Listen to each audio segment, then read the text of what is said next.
এবার 10 নম্বর। 10 নম্বরে আসামির অব্যাহতির ডিসচার্জ দরখাস্ত মুসাবিদা 241 ধারা মতে ম্যাজিস্ট্রেট কোর্টে, তাই না? জি। আর 265 সম্ভবত সি সি হলে দায়রা। সেটা হচ্ছে দায়রা জজে। তো আমরা ম্যাজিস্ট্রেটের কাছে চাই। তাহলে এখানে আমলি ম্যাজিস্ট্রেট আদালত, পুঠিয়া, রাজশাহী। ঠিক আছে,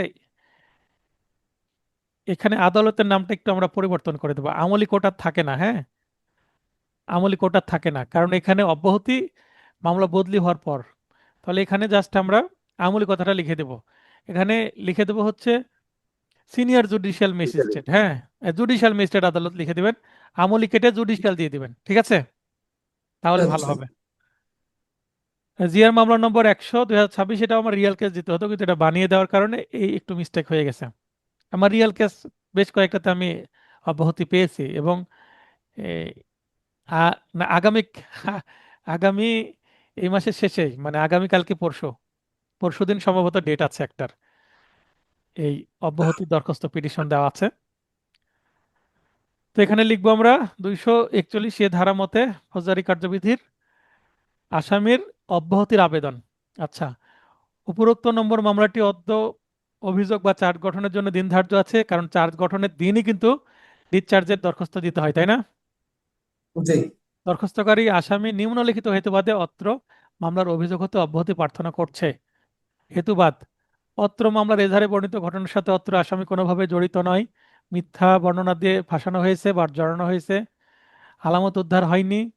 মামলার এজাহারে আসামির নাম নাই বা নেই। তদন্তকালে 1 নম্বর আসামির দেওয়া তথ্যের ভিত্তিতে তাকে সিএসভুক্ত আসামি করা হয়েছে। সিএস মানে কি? চার্জশিট, তাই না? জি। অত্র আসামির বিরুদ্ধে অন্য কোনো পারিপার্শ্বিক প্রমাণ পাওয়া যায়নি। অত্র আসামি একজন ছাত্র। তার উজ্জ্বল ভবিষ্যতের বিষয় বিবেচনা করে অত্র মামলা হতে তাকে অব্যাহতি দেওয়া আবশ্যক, অন্যথায় আসামির অপূরণীয় ক্ষতি সাধিত হবে। একজন ছাত্র যদি মামলায় দীর্ঘদিন আসে, তার পড়াশোনা ক্ষতি হবে না? জি। জি। তাহলে এই মামলায় এই ধরনের হেতুবাদ আমরা দেখাচ্ছি। হেতুবাদে এবার একটু পার্থক্য দেখতে পাচ্ছেন না? জামিন চাচ্ছে না, ডিসচার্জ চাচ্ছে, মানে মামলা থেকে বের হয়ে অব্যাহতি চাচ্ছে। মৌখিকভাবে উপস্থাপিত হবে বাকি কথাগুলো। তাহলে অতএব অব্যাহতির আদেশ প্রদানে বিজ্ঞ আদালতের সাধ্যমর্য হয়। খুবই সিম্পল একটা ডিসচার্জ পিটিশন, বুঝতে পেরেছেন?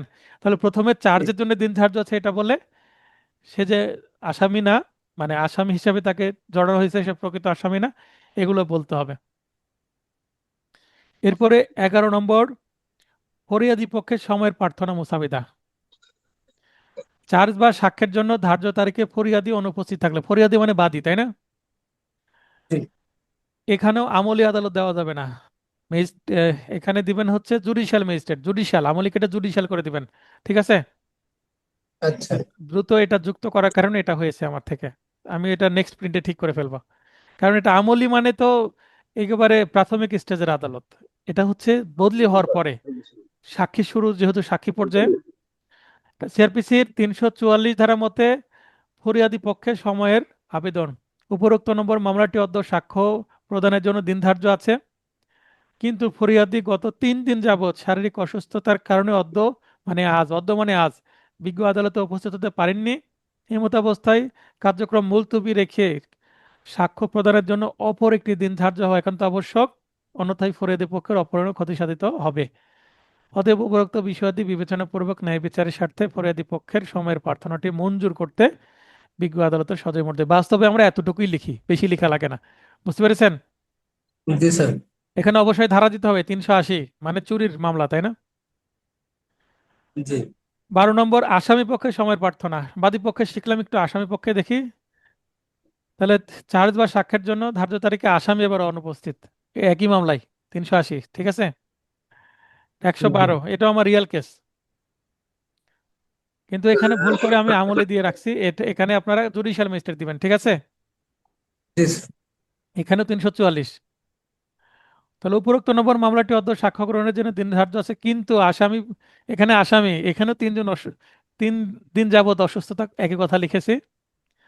পারিনি এমতো অবস্থায় কার্যক্রম মুলতবি রেখে সাক্ষ্য প্রদানের জন্য অপর একটি দিন ধার্য হয় একান্ত আবশ্যক, না হলে আসামি পক্ষ জেরা, মানে একান্ত আবশ্যক যেন এখানে দেখেন একটা কথা বাড়তি আছে, যেন আসামি পক্ষ জেরার সুযোগ পায়। বুঝতে পেরেছেন, যেহেতু আসামি নাই তার জেরার সুযোগ দেওয়ার জন্য সময়ের প্রার্থনা করছে, অন্যথায় আসামি পক্ষের অপরণীয় ক্ষতি সাধিত হবে। অতএব সময় প্রার্থনা মঞ্জুর করতে মর্জি হয়। ক্লিয়ার হলো? জি তাহলে উপরেরটার এটার মধ্যে জাস্ট জেরার সুযোগ পান এতটুকু কথা যুক্ত হবে, ভিন্ন হবে। 13,